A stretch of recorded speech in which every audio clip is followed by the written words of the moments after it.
Hi everyone, Sherry here with Strictly Chic Furniture. I am your Dixie Belle representative in the group, and I'm really happy to be here, and I'm really excited.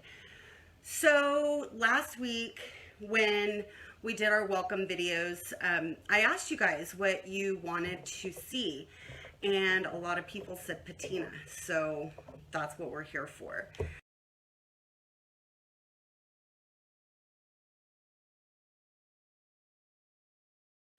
And a lot of times when people are talking about patina or showing their patina pieces, I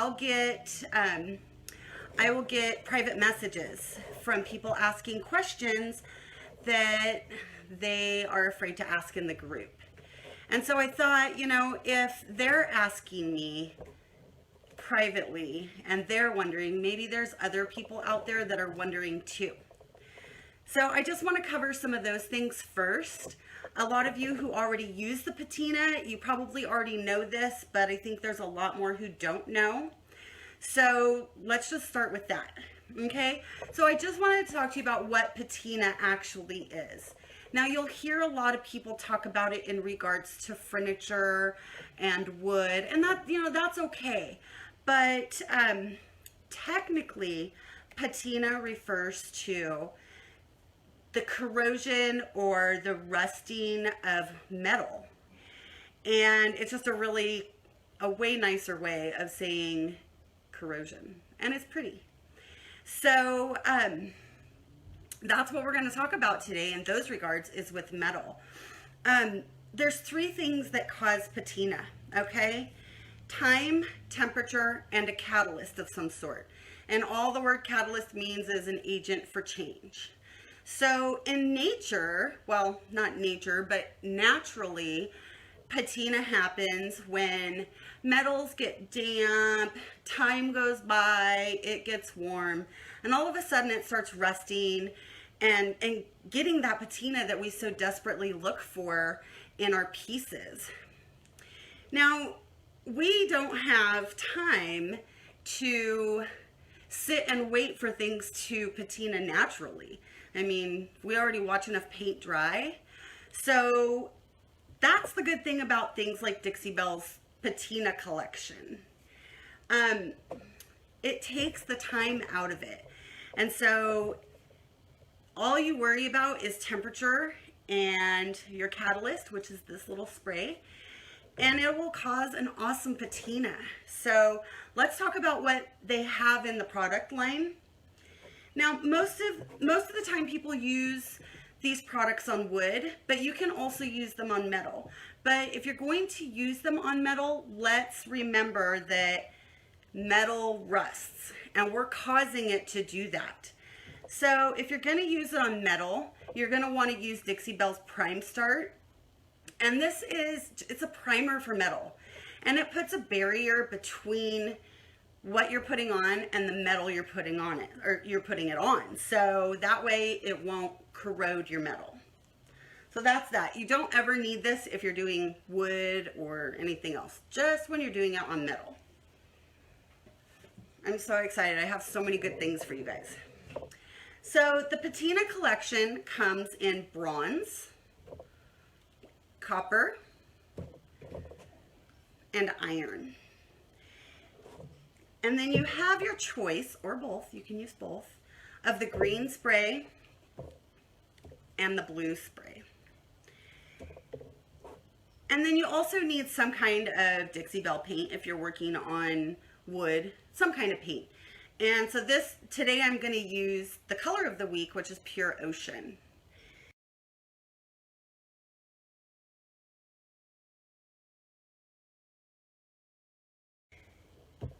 All right, so let's get started. So here's my first board that I have for you guys, and I painted it in Pure Ocean. And I used 2 coats, so it's got nice coverage.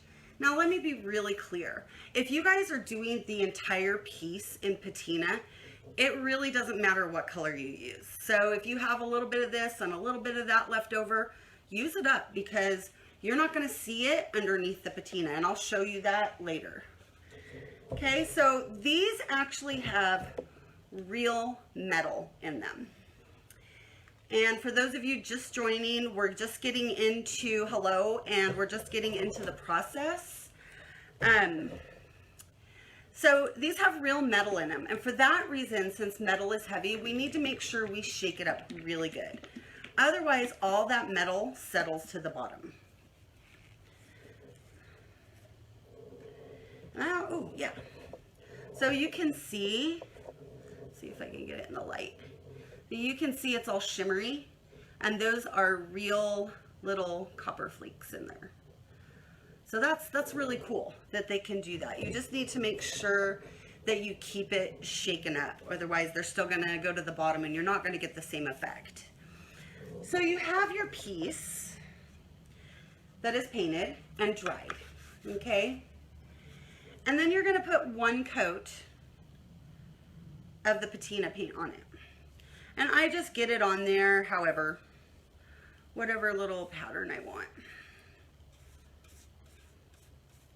And it doesn't matter because I have extra boards ready. One of the hardest things about doing a live for patina is that it takes time for it to react. So I've been working on this since Sunday for you guys so you can see the different stages. So I just get a good coat on.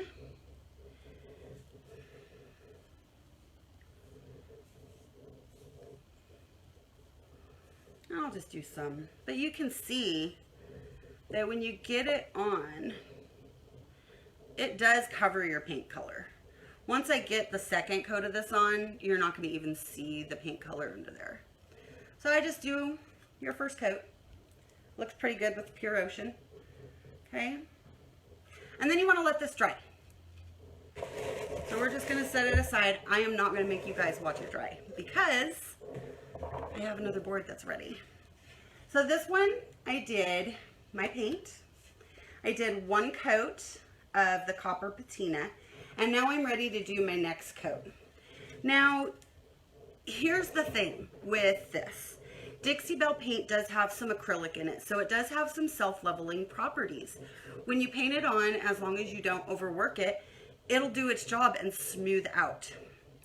The problem with the patina is that when you put your second coat on, you're going to be spraying it with the activator while it's still wet. So it's not going to self-level because it's not drying. So there's different ways that you can put your patina on so you don't see those brush strokes. I'm going to show you some. So of course you can do brush strokes, and that looks good. A lot of people will stipple it, and that's just doing this. I like to turn my brush on its side and just get it. Let me get some more on there so I can show you some other ways.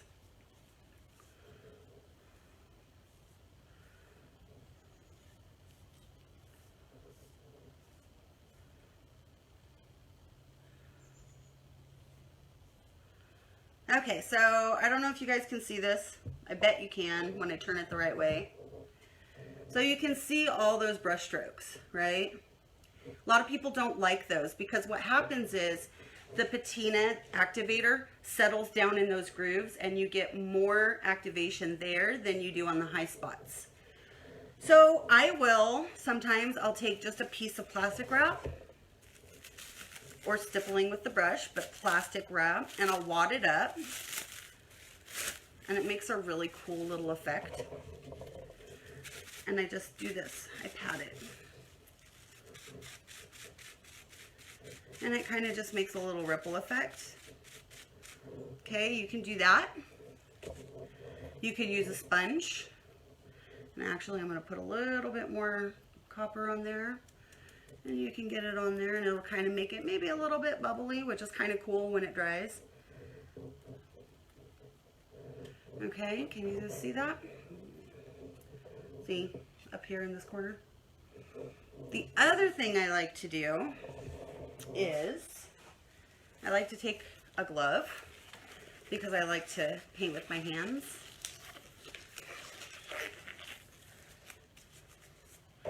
And I will just use my fingers and pat out those. See, and then there's no brush strokes. It almost looks like a hammered copper. You could use one finger and do lines, which I have some of that. I'll show you in a minute. And it kind of makes it look like snake skin when it's all done.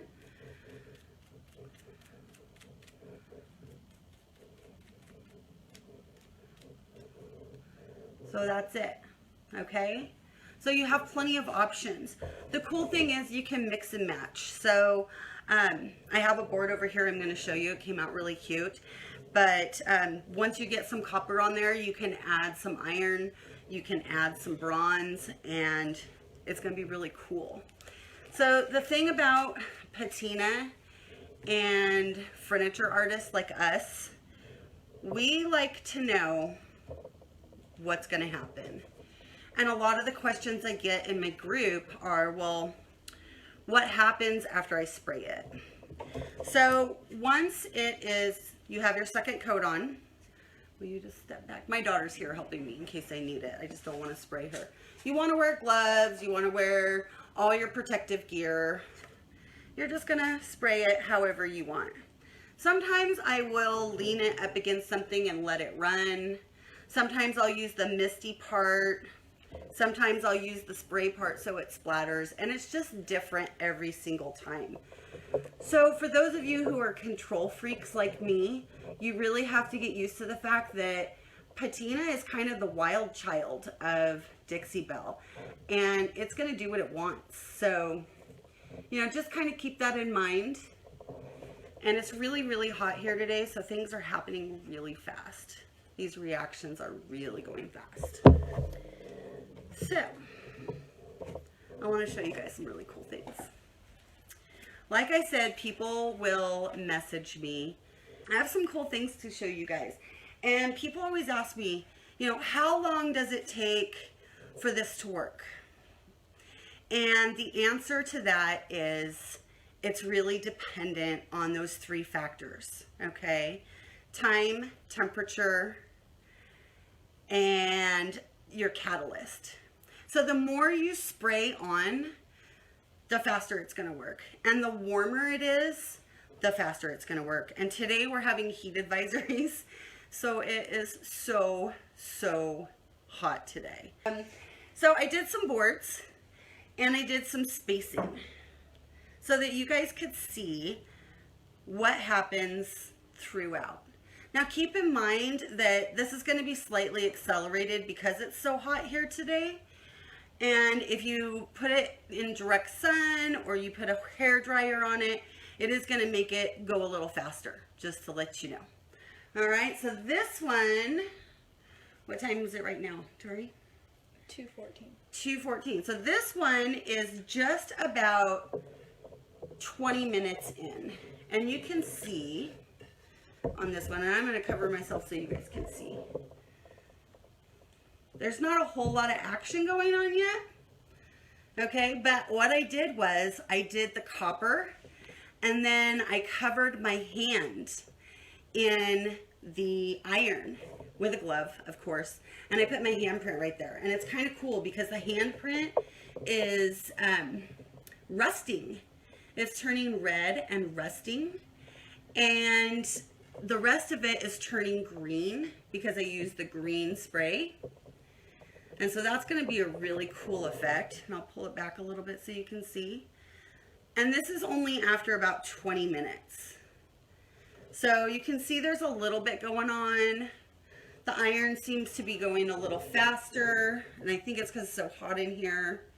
And it'll continue to react for anywhere, and they say 2 to 6 hours.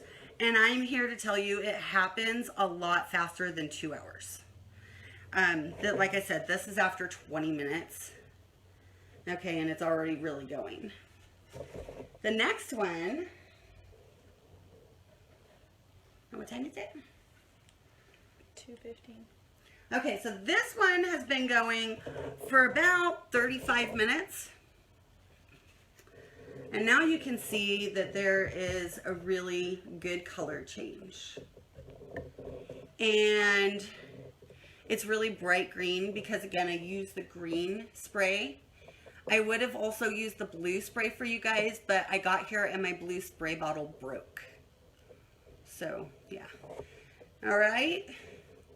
So that's kind of a cool effect. It's not really dusty yet, and I'm going to talk about that in just a minute, but it's really bright. And then the last one is probably just about an hour. And you can see where it's kind of lost some of its color because it's gotten a little dusty. And the patina, as it goes, remember I said it's corroding the metal, okay? So as it goes, you are gonna get this little dusty byproduct. Now, a lot of people message me because they get it to look beautiful and then they want to wax it, or they want to brush on or sponge on a top coat, and then their color kind of goes away. I mean, the color's there, but it just kind of mutes it. And so I wanted to show you guys the other thing I did. So let me clean this up just a little bit because I have a couple more things for you.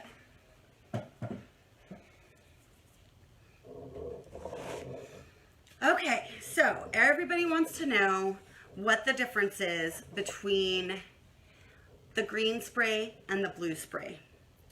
So the other day I sprayed a board, I taped it off, I painted a board, I taped it off into 3 sections, okay? So the top is the blue spray on copper, okay? Now the top is the green spray on copper. Okay, so you can get those two. But you can also do the middle here, which is the green and the blue. So you can get 3 different effects from each metallic paint. And you can do it in all different ways. You don't have to just do like a splatter pattern. So let's go back for just a second because I'm going to talk about top coats, but I also want to show you that you don't have to spray your activator. A lot of times I will use a brush if I want it to be just in a little area and have a lot of copper showing, or I'll use like a Q-tip or something like that. So since my blue spray bottle broke, and I think this still has some activator, I would just take it and I would just go along the edges like this.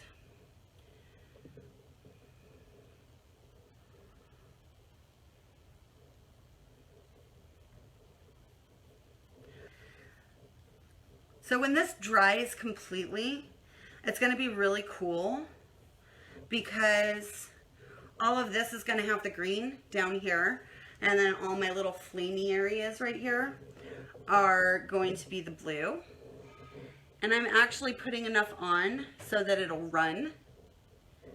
Now, keep in mind when you do this and the spray runs over your paint, it doesn't have a reaction with your paint, but it can stain it. So sometimes I like it to run on there because it looks really cool.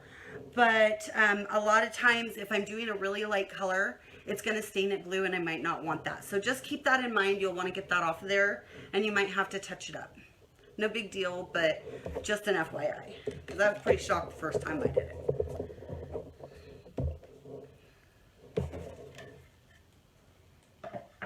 Okay, so let's talk about top coats. Like I said, a lot of people message me and they'll say, oh, I got the perfect patina, and then a lot of it went away. The color totally changed because I top coated it. Yeah, I want to protect it, and I get that. So here's what I do, and here's what I tell the people in my group to do when they ask. I do just a really light coating of a spray poly, okay? So let me show you something, and I don't know if I have good enough light for this, but we'll see. See my hand? That is corroded copper, okay? It powders. That's the byproduct of this reaction. And I'm just gonna wipe out my pants. Now this one, I already did a light spray coat of poly.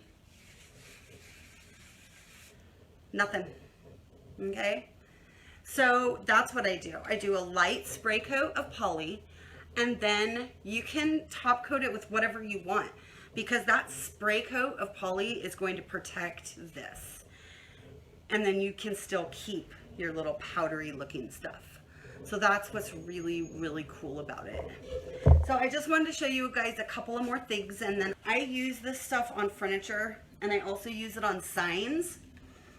And I just wanted to show you, this is a wine bar sign that I made. And I wanted to show you how well it works to do it in little spots.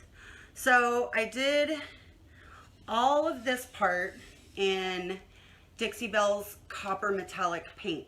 Not the patina paint, but the copper metallic paint. And we are going to talk about that at a later date. So I did all of this in their copper metallic paint. And when you get it out in the sun, it really glitters. And then I just did some pure ocean and some fluff here. And then down in this corner, I did the copper patina. Now, I wanted to make like a design. I didn't want it splattered. I didn't want it running. So this is a time when I took a Q-tip and I just dab, dab, dab, dab, dab how I want it. And so you can see that my copper patina is there. Looks really cool, but the copper is still there too. Okay, so you don't have to spray it. You can sponge it on. One of these days, I think I'm going to use my hand and see if that'll work, like I did on that board with the paint part. Okay, so that's a sign. Thank you, my dear. Here's another sign I did. And I'm showing you guys signs because it's easier than trying to lug up a piece of furniture. So with this one, I actually mixed all three. And I don't know if it's backwards for you guys because I can never figure that out. I think it might be. It says workshop. And in the center, I did the iron. So it's really rusty. And then on this side, I did the copper. And on this side, I did the bronze. So you can really add, there we go. You can really add a lot of visual interest to your pieces, your signs. You can do pots with them. It's not just wood or metal. You can do ceramics. I mean, there's just so many things that you can do. And then just one more that I did with only the blue spray, because you guys are all flawsome. I figured it was backwards, Danielle. It's because it's alive. So, but I'll tell you it says flawsome because you guys are flawsome. And this is just the copper with the blue spray. So it really adds a lot of visual interest. I have a hard time keeping these in stock because people love the patina. But you can do it on anything. So that's everything, you guys. I hope I gave you some great ideas. I did promise I was going to go over the products one more time. So, patina paint comes in copper, iron, bronze, and then the sprays come in green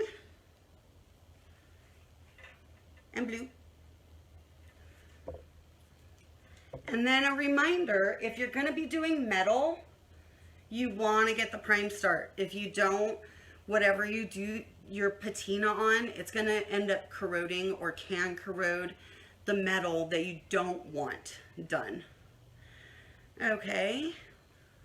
And so that's the prime start. If you're just doing wood, furniture, or wood signs, you don't even have to have this at all. Okay. And so,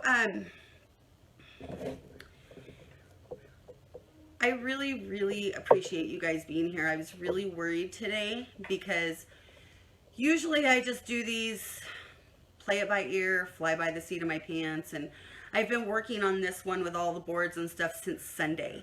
So thank you guys very much. And